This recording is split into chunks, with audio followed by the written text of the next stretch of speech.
Happy Teachers Day sa lahat ng mga naging teachers ko, lahat na naging professor ko kasi ang Teachers Month is mag-e-end ng October 5, no? September 5 hanggang October 5. So, hindi pa ako huli. So, Happy Teachers Day sa lahat ng teachers ko, sa lahat na nag-contribute na kung ano man ang meron akong alam ngayon. Actually, ipinagpapasalamat ko na naging teacher ko kayo kasi kayo yung unang nagtiwala eh.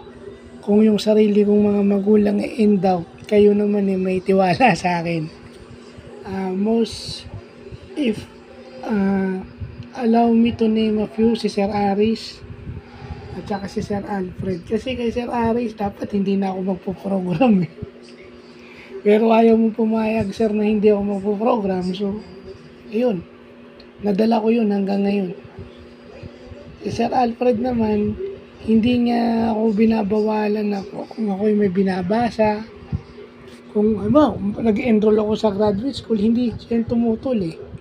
Kasi yung iba tututol, pero kayo sir, hindi. Ine-encourage nyo pa ako.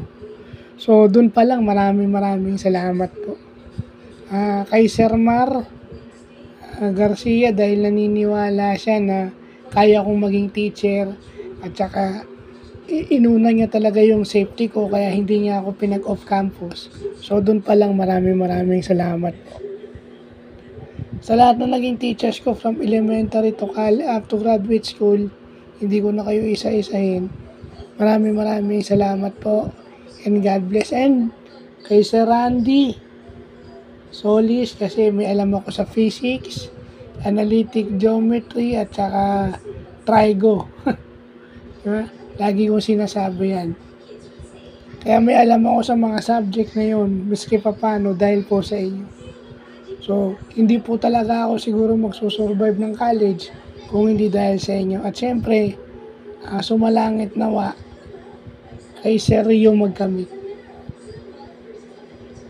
So, yun lang po.